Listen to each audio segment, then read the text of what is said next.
Hello everyone, কেমন আছেন সবাই?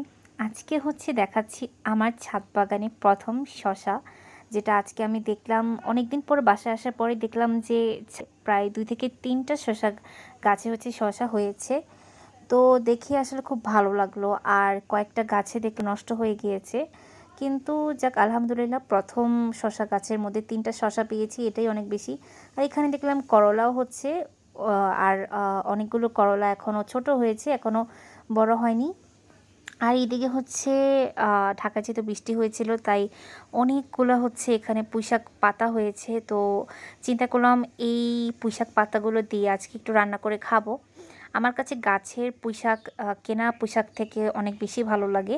আর এগুলোর টেস্ট কিন্তু একটু ডিফারেন্ট হয়, কারণ একদম কোনো সার ছাড়া এই পুঁইশাক গাছগুলো কিন্তু রোপণ করা হয়।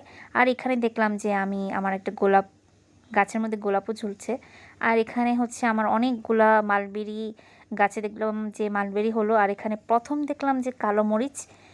তো এগুলো ভীষণ ঝাল হয়। আর এখানে আমি সবসময় একটু সবজির যে খোসা আছে সেগুলো সার হিসেবে দিই। অনেকে আমার কাছ থেকে জানতে চান কি ইউজ করি। আর এখানে দেখলাম অনেকগুলো পার্পল হার্ট থেকে পার্পল হার্টের ফুল, সাথে এখানে কুঞ্জলতা ফুলও ফুটেছিল। আরও অনেকগুলো ফুল ফুটবে, অনেকগুলো কলি এসেছে মাশাল্লাহ।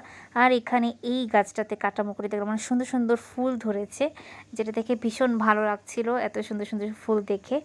আর আমার শাপলা গাছটা দেখলাম ভালোই গ্রো করছে, অনেকগুলো পাতা এসেছে আলহামদুলিল্লাহ। খুব তাড়াতাড়ি শাপলা ফুলটা হয়তো পেয়ে যাব।